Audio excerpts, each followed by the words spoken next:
A new Star Wars era and series is on the horizon, but what does this actually mean?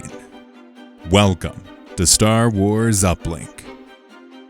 Ever since The Mandalorian, it seems like Disney Star Wars has been hunting for the next big thing, and they've been doing this across a variety of experiences, going back to the High Republic era, the original trilogy era, and also the post-original trilogy era. The time frame before the sequels, but after the original trilogy. What we've come to call the Mando-verse time frame. That little gray area between the rise of the First Order and then also after the fall of the Empire. So this is the time frame in Legends where we got to see the next trilogy, the continuation of the Skywalker saga as we know it. But what we're seeing now is this building on the back of The Mandalorian. The first season really took the world by storm, and Mandalorian and Baby Yoda, as we came to know him, has taken a hold of Lucasfilm. And rightfully so. I feel like it was one of those things that had legs. It was something that was able to be expanded upon, and they have done so. If you look at Book of Boba Fett and you look at Ahsoka and soon to be Skeleton Crew, and then eventually Ahsoka Season 2. What all of this came to be based upon was really the first season of The Mandalorian, and arguably also the second season. Third season, a little bit shaky, but it really expanded on the idea that The Mandalorian could be a foundation for something more, something bigger than just Mandalorian and Grogu. And with the announcement of the Mandalorian and Grogu movie, I think we're going to see that. I think we're going to see this expansion of what can be told in the Mando-verse time frame. It's also going to be a big experiment on how all of this is going to work. There have been reports recently on a restructuring within the projects going on within Lucasfilm and Disney Star Wars. Of those, apparently Taika Waititi's Star Wars project has been put on an indefinite hold. Steve Knight, the Peaky Blinders creator's Star Wars project, also seems to be in a state of flux. It's temporarily on hold as he works on the Peaky Blinders movie. Apparently, there has been no final draft of that script, and it's also putting this idea of the time frame that this movie is supposed to come out on in question. So what that leaves really is the Mandalorian Grogu movie. And according to Giancarlo Esposito, the actor of Moff Gideon in The Mandalorian, says this, quote, "As in the MCU, Disney will figure out how to join all these characters into one really great movie or TV show. That's my sense of where it will go. Dave Filoni and Jon Favreau have a new vision, continuing on with the Mandalorian movie.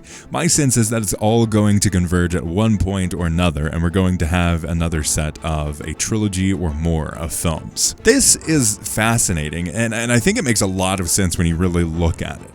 If they are truly pausing a lot of the internal projects that have been greenlit or that we know of, quote unquote, in the works, this makes sense. If those are on pause, why wouldn't you just go forward? You already have the machine set up in a way that can support the Star Wars future, really. Because The Mandalorian really is the biggest success story. Mandalorian Seasons 1 and 2 were massive. Season 3, not so much. Ahsoka, kind of. The Acolyte, as we see, has had mixed reception. It did not have a huge viewership. The first 2 episodes got decent numbers, but had a drastic drop-off, as with all the controversy. It also had a massive budget, so there's all these things that have played into that project. Andor, I feel like, is still around because of the awards pieces. It has been the critics' love child. Like, everyone loves that. It's my personal favorite thing in Star Wars, period. So there's this idea that, okay, Acolyte is dead.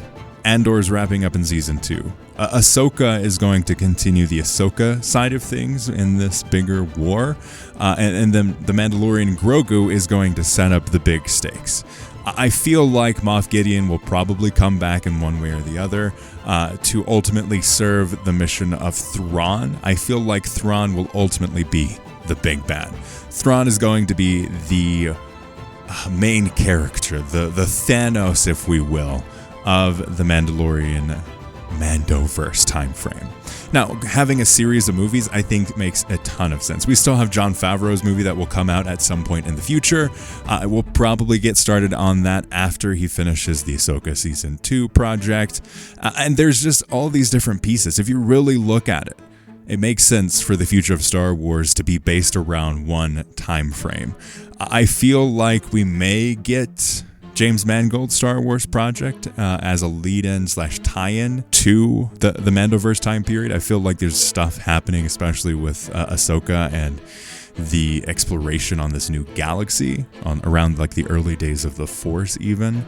I feel like that may tie into it. So I feel like the Mando-verse will be this main structure, and then everything will kind of float in to build on top of that structure. And I don't think it's a bad idea. I think one of the ways that Star Wars has really failed recently is the fact that they've spread themselves too thin. They've been basically everywhere in a way that makes people not necessarily want to keep up. Most people, especially new fans, are Mandalorian fans through and through. Well, there's this hope that if they get into Mandalorian, they'll go to these other projects. A lot of the people I talk to just are fans of The Mandalorian. That's it. They are Mandalorian fans.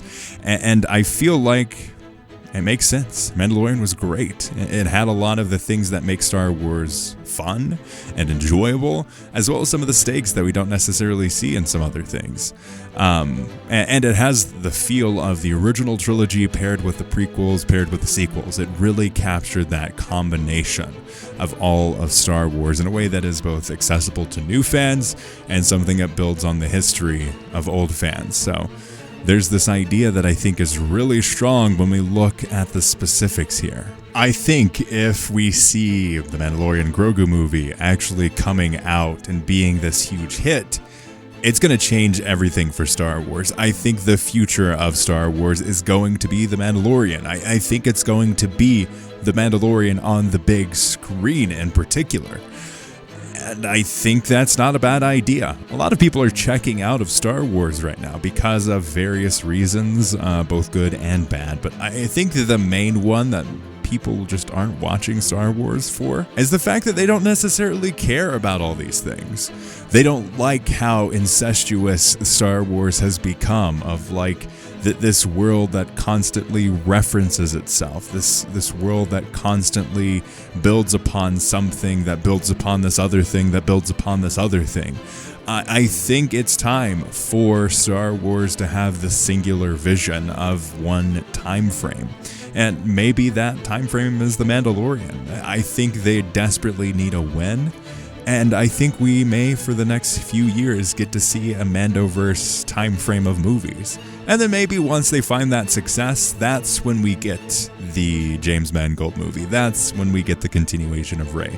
That's when we get to see the Taika Waititi type projects and the Sean Levy projects and all those other types of projects. I think they need to focus, and The Mandalorian is the clearest victor when you look at what works and how they can quickly spin up something. And I think that is the Mandalorian and Grogu movie. That might be the foundation for the future of Star Wars. But let me know your thoughts in the comments below, and check out our podcast. As always, may the Force be with you.